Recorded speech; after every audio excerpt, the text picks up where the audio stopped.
ನಮಸ್ಕಾರ ಬಂಧುಗಳೇ. ಈ ದಿನ ನಾನು ನನ್ನ ಆಫೀಸಲ್ಲಿ ಇದ್ದೇನೆ.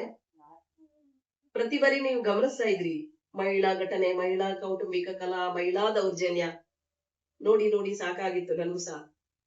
ಈ ದಿನ ಪುರುಷರ ಹಿತರಕ್ಷಣಾ ಸಮಿತಿಗೆ ದೂರನ್ನ ತುಂಬಾ ಬಾರಿ ದೂರ ದಾಖಲಿಸಿದ್ದಾರೆ. ರಾಜ್ಯದಲ್ಲಿ ಕೆಲವೊಂದು ಪುರುಷರು ಯಾವಾಗ ಇದು ಅಸ್ತಿತ್ವಕ್ಕೆ ಬಂತು ಆವಾಗಿಂದ ಸಹ ತುಂಬಾ ಮಂದಿ ಪುರುಷರು ಈ ದೂರನ್ನ ದಾಖಲಿಸಿ ಬರ್ತಾನೆ ಇದ್ದಾರೆ, ಮೆಂಬರ್ಶಿಪ್ ಆಗ್ತಾನೆ ಇದ್ದಾರೆ.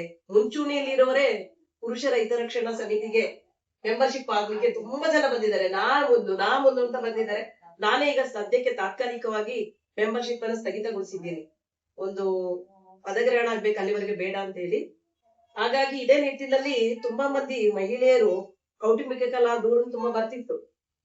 ಈಗ ಪುರುಷರದ ಆಯೋಗ ಯಾವಾಗ ಪುರುಷರ ಹಿತರಕ್ಷಣಾ ಸಮಿತಿ ಅಸ್ತಿತ್ವಕ್ಕೆ ಬಂದಾಗ್ಲಿಂದನೂ ತುಂಬಾ ಮಂದಿ ಮೇಡಮ್ ಆಫೀಸ್ ಎಲ್ಲಿ ಬರ್ತದೆ, ನನ್ನ ತಂಗಿಯಿಂದ ಹೀಗೆ, ತಾಯಿಯಿಂದ ಹೀಗೆ, ಅತ್ತಿಗೆಯಿಂದ ಹೀಗೆ, ಮತ್ತೆ ತುಂಬಾ ಮಂದಿ ಕಂಪನಿ ಇಟ್ಟಿರೋ ಮಾಲೀಕರು, ಮ್ಯಾನೇಜರ್ಗಳು ರಜೆ ಕೊಟ್ಟಿಲ್ಲ ಅಂದ್ರೆ ನನಗೆ ಅಶ್ಲೀಲವಾಗಿ ನೋಡಿದ್ಲು ಅಂತ ದೂರ್ ಕೊಡ್ತೀನಿ ಅಂತ ಹೇಳುದು. ಇಂತ ತುಂಬಾ ದೂರೆಲ್ಲ ಯಾವಾಗ ಅಸ್ತಿತ್ವ ಬಂತು, ತುಂಬಾ ಕರೆ ಬಂತು ನನಗೆ ರಾಜ್ಯದಿಂದ. ಈಗ ಅದೇ ನಿಟ್ಟಿನಲ್ಲಿ ಇವ್ರು ನೋಡ್ತಾ ಇರುವಾಗ ಕರೆ ಮಾಡ್ತಾರೆ, ಮೇಡಮ್ ಈ ತರ ಆಗಿದೆ ಅಂತ. ಇವರಿಗೆ ಖಂಡಿತ ಕೂಡ ನ್ಯಾಯವನ್ನ ನಾವು ಕೊಡೋಣ ಸರ್. ಅನಾರೋಗ್ಯ ಪೀಡಿತರಾಗಿದ್ದೀರಿ, ಕುಟುಂಬದಿಂದ ನೊಂದಿದ್ದೀರಿ, ನನ್ನ ಹತ್ರ ಬಂದಿದ್ದೀರಿ, ನನ್ನ ಹೆಂಡತಿಗೆ ಬುದ್ಧಿವಾದ ಹೇಳಿ ನನಗೆ ನ್ಯಾಯವನ್ನ ಕೊಡಿ, ಕೌಟುಂಬಿಕ ಕಲಾವನ್ನ ತಿಳಿ ಮಾಡಿ ಎಂದು ನನ್ನನ್ನ ಹುಡುಕಿ ಬಂದಿದ್ದೀರಿ. ಹೇಳಿ ನಿಮ್ಮ ಪ್ರಾಬ್ಲಮ್ ಎಂತ ಹೇಳಿ. 35 ವರ್ಷ ನಾನು ಮದುವೆ ಮಾಡ್ಕೊಂಡು ತಾಯಿ ತಂದೆ ಹುಡುಗಿನ ಜೀವನ ಎಲ್ಲ ಸಾಕಿ ಮಕ್ಕಳು ಓದಿಸಿ ಅವ್ರನ್ನ ಬೆಳೆಸಿ ಅವ್ರ ಮದುವೆ ಮಾಡಿ ಸುಖವಾಗಿರ್ಲಿ ಅಂತ 2 ಮನೆ ಕಟ್ಟಿ ಎಲ್ಲೂ ಹೊರಗಡೆ ಹೋಗಿ ದುಡಿಬಾರ್ದು ಅಂತ ಅಂಗಡಿ ಮನೆ ಮಾಡ್ಕೊಟ್ಟಿ ಎಲ್ಲ ಮಾಡಿ ನನ್ ಜೀವನನೇ ಅವ್ರಿಗೋಸ್ಕರ ಮುಡುಪಾಗಿಟ್ಟೆ. ಆದ್ರೂ ನನ್ಗೆ ಊಟ ಕೊಡಕ್ಕಾಗಲಿ, ಒಂದು ಲೋಟ ನೀರ ಕೊಟ್ಟು ನೀರ ಕೈಯಿಂದ ಕಿತ್ಕೊಂಡ್ರು. ಯಾವ ಕಾರಣಕ್ಕೆ ನಿಮ್ನ ಈ ತರ ನಿಮ್ಗೆ ಹೊರಗಾಕಿದ್ದಾರೆ ಮನೆಯಿಂದ ನಿಮ್ಮ ಹೆಂಡತಿ ಮಕ್ಕಳು? ಅವರ ಅನ್ಯ ಮಾರ್ಗಕ್ಕೆ ನಾನು ಅಡ್ಡಿ ಆಗೋದಕ್ಕೆ ನನಗೆ ಯಾರು ಅನ್ಯ ಮಾರ್ಗ ನಿಮ್ಮ ಹೆಂಡತಿ ಹಿಡಿದಿದ್ದಾರ? ಅನ್ಯ ಮಾರ್ಗದಿಂದ ನನ್ನ ಜೀವನ ಈ ತರ ಅದಕ್ಕಾಗಿ ನೀವು ಅಡ್ಡಿಪಡಿಸಿದಕ್ಕೆ ನಿಮ್ಮ ಮನೆಯಿಂದ ಹೊರಗಾಕಿದ್ದಾರೆ. ನನ್ಗೆ ಯಾವುದೇ ರೀತಿ ಒಂದು ಬಟ್ಟೆ ತೊಳೆಸ್ಕೊಳ್ಳೋದಾಗ್ಲಿ, ಒಂದು ಸ್ನಾನಕ್ಕೆ ನೀರಾಗ್ಲಿ, ಒಂದು ಔಷಧೋಪಚಾರ ಆಗ್ಲಿ, ಒಂದು ಹಾಸ್ಪಿಟಲ್ ಆಗ್ಲಿ ಏನು ಇಲ್ಲ ಮೇಡಮ್. ಅಲ್ಲಿ ಇದು ಹಾಸ್ಪಿಟಲ್ ಸಿಟಿಯಲ್ಲಿ ತೋರಿಸಿದ್ ಮೇಡಮ್.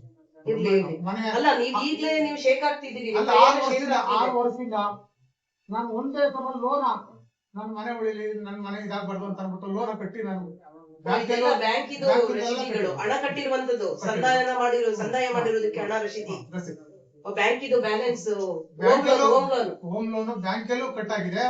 ಕೆಲವು ಸಲ ಕಟ್ಟಕ್ಕಾಗದೆ ಡೇಟ್ ಮಿಸ್ ಆದಾಗ ಇದರಲ್ಲೂ ಕಟ್ಟಿದ್ವಿ. ಮನೆಯೆಲ್ಲ ಪ್ರತಿ ತಿಂಗಳು ಕಟ್ಟು ಮನೆ ಉಳಿಸ್ತಾ ಇದ್ದೀರಿ.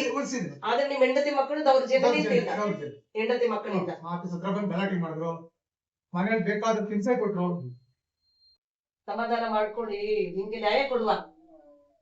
ಮಕ್ಕಳು ಮೊಮ್ಮಕ್ಕಳು ಸಹ ಒಂದು ದಿನ ಅವ್ರ ಪ್ರೀತಿ ಮಾತಾಡ್ತಾ ಮಾಡ್ಬಿಟ್ರು. ಯಾರು ನನ್ನ ಬಾವಿಗೆ ಯಾರು ಬರಕ್ ಕೊಟ್ರು ಬಿಡೋದ್ರೆ, ಯಾರು ಬರಕ್ ಕೊಟ್ರು.